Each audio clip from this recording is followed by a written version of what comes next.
But the tragedy with us human beings, we only remember God on the negative way. Yes. We know Him when we're suffering. But what about the daily gifts that He gives us? My feeling is we all have to die sometime. If it's my fate to die by an assassin's bullet, so be it. But I cannot be petrified by inaction or fear of assassination and therefore stay in a corner. I have to suffer with my people. I have to...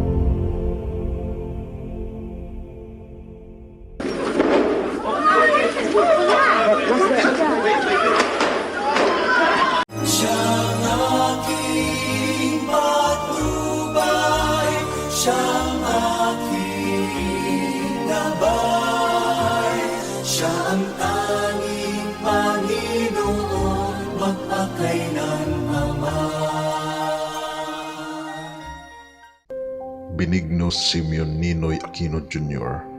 o mas kilala bilang Ninoy Aquino ay tubong Tarlac. Siya ay anak ni Benigno Aquino Sr. na isang politician at Aurora Lampa Aquino sa mayamang angkan na tinatawag na hacienderos at ang orihinal na may-ari ng Hacienda, Luisita. Si Ninoy Aquino Jr. ay sumunod sa yapak ng kanyang ama na naging senador ng Pilipinas noong 1967 at siya din ang hinirang na pinakabatang senador sa panahong iyan. Bilang isang senador at journalist, naging matunog at maimpluwensya siya sa panahon ng rehimeng Marcos. Matalik na magkaibigan si Marcos at Ninoy Aquino dahil na rin sa isang fraternity group na pareho nilang kinabibilangan na tinatawag na Upsilon Sigma Phi. Madalas magkausap si Marcos at Ninoy dahil naniniwala si Ninoy na matutulungan niya ang rehimeng Marcos sa pagsugpo ng mga lumalalang katiwalian ng bansa, lalong-lalo na ng mga grupong komunista na nagpapahirap sa katahimikan ng bansa. Malapit ang puso ni Ninoy sa paglilingkod sa pamahalang Marcos dahil gusto niya ng pagkakaisa at ang last choice niya para makuha niya ang loob ng mga komunistang rebelde ay kaibiganin ang mga ito. Ngunit sa hindi inaasahang pagkakataon, lumala ang mga pagtatrato ng mga komunista, lalong-lalo na sa mga inosenteng kababayan natin. At natunugan nga ng Administrasyong Marcos ang plano ng mga rebeldeng grupo na pabagsakin ang gobyerno sa panahong yan. Kaya naman ang tanging paraan lang ni Pangulong Ferdinand Marcos ay ang pagdeklara ng martial law. I signed Proclamation number 1081, placing the entire Philippines under martial law. At sa hindi inaasahang pagkakataon, hinuli ang halos lahat ng mga rebeldeng grupo at pinatawan ng kamatayan. At sa hindi inaasahang pagkakataon, kahit masakit sa loob ni Marcos, kinakailangan niya ding ipadakip si Ninoy kahit na kaibigan niya ito dahil sa pakikipagkaibigan nito sa mga rebelde dahil ito ang nakasaad sa batas. Sa isang panayam sa interview ni Chris Aquino kay Bongbong Marcos, nabanggit ni Bongbong ang pag-uusap ni Marcos kay Ninoy noon. Your father asked this, sabi, Brad, bakit mo naman ako kinugulong? Bakit mo naman ako linagay sa Fort Bonifacio? Ang tanong naman ng tatay ko sa'yo, Brad, kung ikaw nasa posisyon ko, hindi mo ba gagawin? Yun, nagtawanan silang dalawa. Nais ng mga kaalyado ni Marcos na sentensyahan si Ninoy ng bitay, ngunit ito'y ipinaglaban ni Marcos. Hanggang sa napagkasunduang dalhin na lang si Ninoy sa solitary confinement, isang kulungan, pero ito ay mas kombinyente sapagkat sa confinement na ito ay puno ng amenities at magandang kama na tila nakakondo lang siya. At dito laging nagkakausap si Ninoy at Marcos dahil hindi sang-ayon si Ninoy sa martial law. Dahil bilang leader ng oposisyon, tungkulin niya ding suwayin ang inaakala niya pagkakamali ng Administrasyong Marcos. Ngunit sa kabila ng kanilang trabaho, sila pa rin ay magkaibigan. Punong-puno ng problema at stress si Ninoy sa panahong iyan. At kahit na siya ay debotong Katoliko, hindi niya alam paano kumapit at magdasal sa Diyos. Pero sa hindi inaasahang pangyayari, sa solitary confinement pala, makikita ni Ninoy ang kalayaan na kanyang hinahanap. Sa isang panayam kay Ninoy ni Pat Robinson sa programang The 700 Club noong June 1981, nagpapasalamat si Ninoy sa maliit na telebisyon na binigay sa kanya Dahil dito, nakilala niya si Kristo sa programang The 700 Club. Good things is obviously, or at least there seems to be religious freedom in the Philippines. Oh yes, that is one of the Which is a very greatest good things. In thing. fact, your program is one of the most popular program in my country. You know, when I was in prison for 7 years and 7 months in solitary confinement, one of the great bonuses I have is this little television that they gave me. And at 3 o'clock to 5 o'clock, your program came in strong every day. And Channel 7, Yes. which is a small station in Manila, but throws the best signal. It has one of the best programming for day. You have a pre-program on 12 o'clock slot, the student canteen, and then the 3 o'clock 700 Club comes in, and that kept me company in my solitary cell. 7 and 8, not 7, but for No, many no, years. I think it came in about 76, 77 That's right, in Manila. that's right. And so I was listening to this, and every time you would have a testimony, I would feel sort of a affiliation to it, because I also felt the same thing about the good Lord. Sa taong 1980, nagkasakit si Ninoy at naatake ang kanyang puso. In 1980, I suffered a heart attack in prison. And for 40 days, the military doctors were saying that it was a mere muscle spasm. Then on May 5, 1980, I was brought to the Philippine Heart Center. And the civilian doctors at the Heart Center said I was suffering from progressive angina and I had to undergo a triple bypass. Otherwise, I won't survive. Well, I refused to have my operation in the Philippines and I insisted that I must be allowed to go to Dallas, Texas. There was a big discussion. Then one day, on May 8th, to be exact, Mrs. Marcos came to my room and we talked for an hour and then she said, "Would you want to go to America?" I said, "Yes, Mrs. Marcos." I said, "There's a plane leaving at 6 o'clock. You can leave for America." So I say, "Praise the Lord, this is the great miracle." Dito nga'y pinatunayan ni Marcos ang kanyang pagmamahal sa kanyang kaibigang si Ninoy. Dahil alam ni Marcos na makakatulong ang agarang operasyon ni Ninoy sa mas advanced na medical technology ng Amerika. Lumipad nga si Ninoy sa isang private plane na ipinadala ni Marcos kasama ng mga private medical assistants sa Amerika. If you don't believe in God, then I tell you, there must be somebody up there. And so here you are, healthy and vigorous. Yes, And I arrived in Dallas, Texas, and the doctors confirmed all of the diagnoses in the Philippines. They told me, "You must go under the knife." And I said, all right, if that's the decision, operate on me. So they opened my chest and they gave me this triple bypass.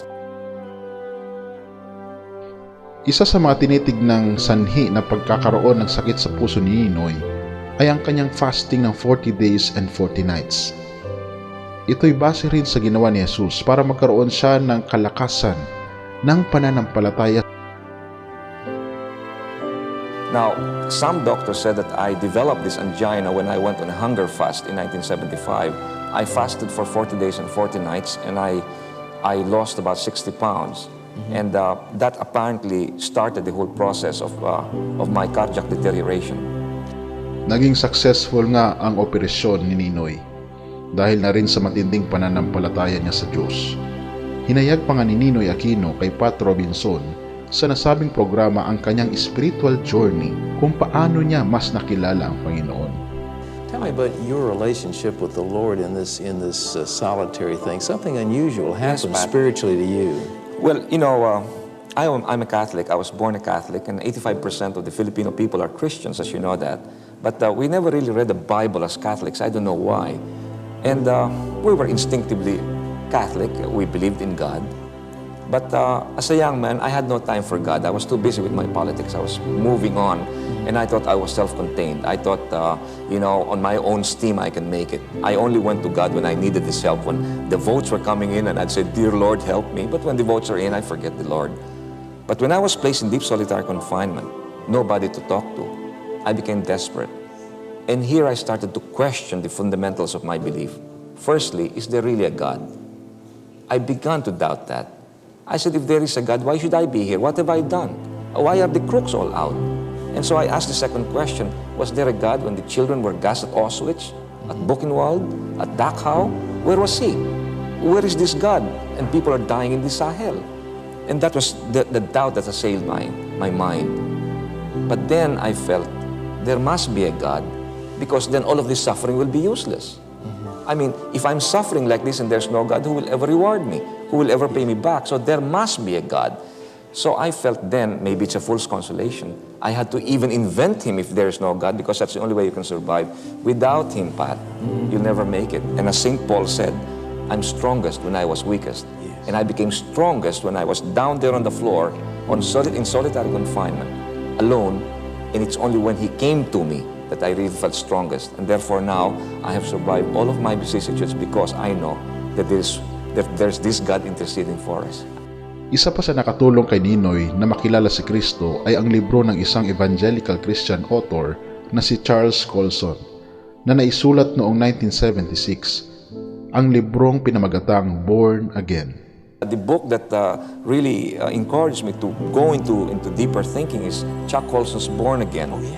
You know, I read this book and I said, oh, this guy is just a phony, you know, it's a gimmick. He was a Nixon man and he wants to use this, you know, to win the good graces of people.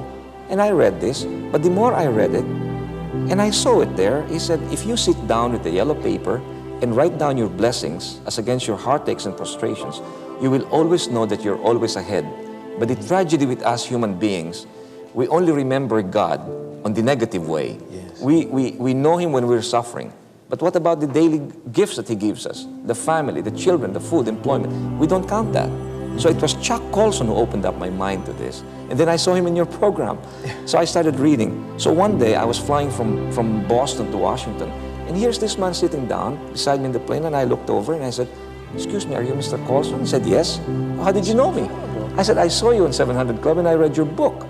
And your book helped me. And we started talking, you see. And it was this man who showed me the way, and I told him I must apologize. I said, because you know, when I first read your book, I thought you were a phony and you're a gimmick. But now that you're in your prison fellowship, really dedicating yourself to the Lord, I said, that's the greatest thing. And you know, I said, Chuck, I want to make a confession too. God gave me a gift, I said, a gift to articulate that brought me to the pinnacle of political power. I promised him in prison, I said, that if and when I regain my freedom, I'd like to use this gift now to witness for him. And look, I'm here, Pat. I mean, a year ago, who would ever believe that I would be sitting down with you? I was watching you. I was in solitary confinement and the death sentence. Now I'm here with you. And this is a miracle. I mean, Pagkatapos nga ng successful na operation ni Ninoy, gusto na niyang bumalik kaagad sa Pilipinas. Dahil napagkaalaman niyang bumabagsak na din ang kalusugan ng kanyang kaibigang si Pangulong Ferdinand Marcos. Dahil madalas na rin itong magkasakit at kailangan ni Marcos ng tulong sa leadership sa lumalalang komosyon ng gobyerno laban sa mga rebeldeng grupo. Madalas nga mag-usap ang dalawa sa telepono. Ngunit sabi ng Pangulong Marcos na mas magandang manatili na lang muna siya sa Amerika dahil natunugan ni Marcos ang plano ng ibang mga rebeldeng grupo, ang planong pagpatay kay Ninoy dahil kumakampi siya sa administrasyong Marcos. Si Ninoy Aquino kasi ang pinagpaplanuhan ng administrasyong Marcos na pumalit sa pwesto bilang Pangulo upang maipagpatuloy niya ang mga nasimulang proyekto at plano ni Pangulong Ferdinand Marcos. Ininsist nga niya na siya'y umuwi sa ating bansa. Ngunit gabi, bago pa ng kanyang pag-uwi, ipinag-utos na ni Marcos ang 1,000 mga pulis at armies na bantayan ang palibot ng airport para sa seguridad ng kanyang kaibigang si Ninoy. At sa gabi din na yon, bago ang araw ng paglipad ni Ninoy, siya ay taimtim na nalangin sa Panginoon. Sa mahabang mga oras niya sa panalangin, ibinuhos niya at isinurrender niya ang kanyang buong puso sa Panginoon. Na anuman ang mangyari sa kanya, ihanda nawa ng Diyos ang kanyang sarili na harapin ang pagsubok na kakaharapin niya sa Pilipinas. Nito lalong lumiyab ang kanyang relasyon kay Kristo. At sa kanyang pag-uwi, naging matunog sa Pilipinas ang muling pagbabalik nito na halos lahat ng media reporters at ibang mga mamamayan sa panahong iyan ay inabangan ang muling pagbabalik ni Ninoy sa Pilipinas. August 21, 1983, sa gitna ng malakas na sinag ng araw, lumapag ang eroplanong sinakyan ni Ninoy at sa kanyang pagbaba, may isang lalaking biglang tumakbo sa kanyang likuran at binaril sa ulo si Senator Ninoy Aquino Jr. at nagulantang ang lahat dahil live coverage pa ang nasabing insidente. Sa matinding tama ng baril sa kanyang ulo, bumuhos ang maraming dugo sa kanyang katawan na agaran niyang kinamatay. Si Senador Benigno Simeon Ninoy Aquino Jr. Namatay man sa pisikal na katawan, ngunit ang kanyang relasyon sa Diyos kay Jesucristo ay buhay na buhay at balang araw may pag-asang mamanahin niya ang buhay na walang hanggan. Sabi nga sa isang Bible verse, if we live, it's to honor the Lord. And if we die, it's to honor the Lord. So whether we live or die, we belong to the Lord. Suffering can do two ways. It can break you or make you. All right. In my particular instance, I welcomed it as an opportunity. With this suffering, I knew that God cared for me. Because if He didn't care for me, He won't make me suffer. The message is, welcome your suffering, because God will never give you a suffering that will break you. It's only a manifestation of His love, I think, that He makes us suffer to really realize Him. Because when we are in glory, we don't know Him. But when we suffer, we remember Him. So I think that's the message.